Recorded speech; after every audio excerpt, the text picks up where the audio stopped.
Hey guys, welcome to Brian's Man Cave. So today I want to talk about, well, I guess I want to call it the ugly side of video games. And this would be the business part of it.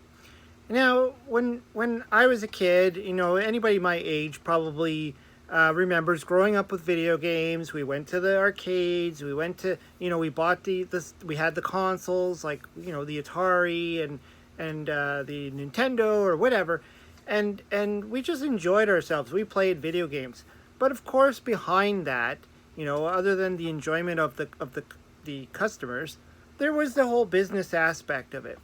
And I think at that time, we didn't really think too much of it. I mean, I know things were happening. Like, we kind of knew there was the console wars. At the time, there was, the Atari versus the Intellivision versus the ColecoVision versus, and then there was the Nintendo versus Sega with their, Sega does what Nintendo don't. That kind of stuff. We kind of saw it happening in the commercials, but it wasn't really in the forefront of our minds. We weren't really thinking about the whole thing about video games being a business, being a profitable thing. And if we fast forward to today, we're seeing it all the time. Like that seems to be, in being kind of more front and center. And it probably has to do with the internet, obviously. We have social media. We have things like Twitter and Instagram and all this stuff that can push out information really fast. We have YouTubers such as myself, who can get up here and talk about this kind of stuff. The businesses themselves have been reaching out a little bit more towards people, throwing their stuff out on Instagram. And I've been seeing this with things like Xbox lately, with Microsoft, and a lot of the decisions they're making and the way things are going. And I even seen a posting on Twitter where somebody was kind of comparing Microsoft to Intellivision Entertainment and the way that they were handling their business practices. And I'm talking about in the earlier stages, a couple of years back when Intellivision Entertainment, Tommy Tallarico, was essentially engaging with a lot of the fandom and personally reaching out to people. I even was part of that, where I did the interview with Tommy Tallarico, and when he first started talking about the fact that an Intellivision system is going to be hitting the market in the future. I was one of the ones who got to interview him about it for the first time. And, that type of stuff didn't necessarily happen in the past. A lot of the business stuff happened behind the scenes. We don't really know about it until like much later on, when a lot of them started writing books or doing their own documentaries on it.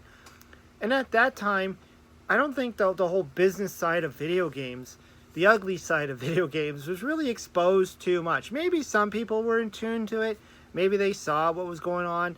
Perhaps they worked in the industry and they saw it. But I don't think the majority of people seen it. We didn't really pay too much attention to it. Whereas today, it just seems like now everything is about the business aspect of it. And if you think about all the people that make money off of video games, there's a lot. I mean, yeah, we got the programmers. We have the production companies, the name brands that want to put their names in there. And all this kind of goes back to in the earlier days when they first started realizing, hey, we could throw a name on that Atari video game, and we could put E.T. in there, we could put Indiana Jones in there, we could put Pele, the soccer guy. We could do whatever we want. Marketing will bleed into it, and people start making money. And today we have people like, like I said, with YouTubers. I was just watching Smash JT's video about Cinemassacre, the angry video game nerd, and how he started out kind of on that genuine path of, I love video games, I love making videos. He started making these videos about him as this character, making, these videos and seeming very genuine about it, to the point where it's today and the videos seem kind of scripted. They seem kind of, it's not the same thing. There's advertising in there. It's money. There's business behind it. And we often find that when that starts to happen with our hobbies, with our with our things that we enjoy, and then we start to see the business side of it, it kind of spoils it. But I can get it. I get it. Things don't run unless there's a business behind it.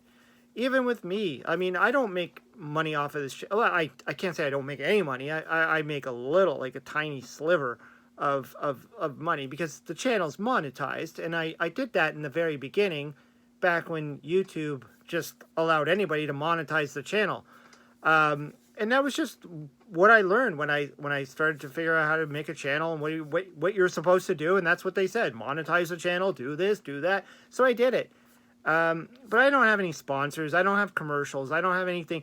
But then later on, I started to do things like create my own video games. Things like my fast food and fast food and Keystone Capers and all the other games that I've created. And I started to realize, yeah, there's like a money aspect going on here. Making the games, and you have to sell them. And it's not just me. I'm not the one selling them. It's the people who are producing them, and the importance of, getting these games sold. And they're not making a lot of money. Like, I speak to a lot of the people who are involved in selling these games. And oftentimes it is a labor of love. It's not, I'm making tons of money off this. Most of the time, they're just worried about breaking even. Just to cover the cost of what it costs to create your own game and to put it out there. And so, yeah, they get a lot of the pushback of, these are expensive and this and that. And but in the end, it's like they need to cover their costs because it's expensive. And then I look at how this kind of reflects on the bigger side of things, like Xbox and PlayStation, like, Sony and Microsoft, and how much money they pour into these video games. It's insane. And you start to look, and we see these numbers. We see people talk about it all the time. We see them putting these facts out there about how much it costs today to manufacture a brand new video game, and then how they have to rack up the cost of the game. I mean, yeah, video games have always been expensive to a point. I mean, even when they first came out, you had to put some pretty serious coin down to get some of the later games, or the newer games, like even in Nintendo era, $60 or $70 or whatever you had to pay to buy a brand new game. And if you want the quality, you gotta expect that they're gonna put the money into it. So today, when you look at it and they're like, yeah, Microsoft's going to invest all this money into getting this one game, they're going to put all this advertising out there, and then it all becomes about the advertising. And then you got, the YouTubers who are going to be covering, you're going to have some that are going to be genuine, and they're going to say this game sucks. You're going to get others who were given the game, and they're going to be like, oh, it was great because they gave it to me, and if I give a bad review, they're not going to give me any more games. So that's going to happen. I mean, that's business, right? It's the way it is. Even when I was talking about, in my previous video about ROMs, I got a lot of people leaving comments on my video saying, that's business. That's just the way it is. Like it or lump it, I guess, as they kind of want to say it.